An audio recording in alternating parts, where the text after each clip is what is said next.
IFM News. IFM News. IFM News. Live report.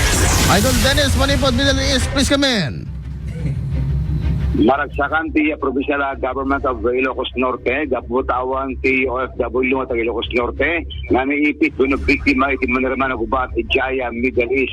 Ito iti parang konfirmar ni Vice Governor Macho Marcos Monotok iti DMW ay dilay nga kalman nga ti agdama awan pay iti nakita da nga biktima nga sa Ilocos Norte Ijaya, Middle East.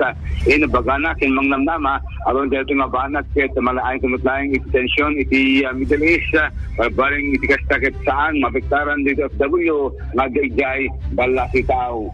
May nakuha ko ang update yung PMW ipapito pero ang sabi naman ay wala po tayong kakailan na nasa Middle East ngayon na mission. So wala pong naghahanap ng pauwi or evacuation. So I guess that's a good sign, but we have to stay on our toes, no?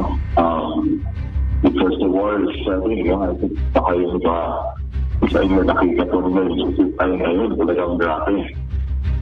Mas malala na po sa Dubai, which as we know, very global and sensitive tama.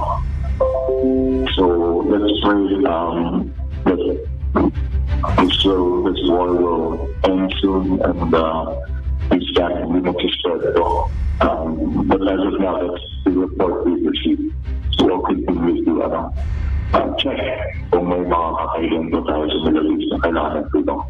Iti agdama ket adalan iti PGIN iti panipaay iti tulong kadag itay mapektaran nga Ilocos Norte kas iti farmers manalong ken dumapay mangnamnama iti gobernador nga babaen iti panagkidaw sa tulong iti national government ket mekkan ti ayuda kada mapektaran ti pagtrabahuan iti probinsya ti Ilocos Norte.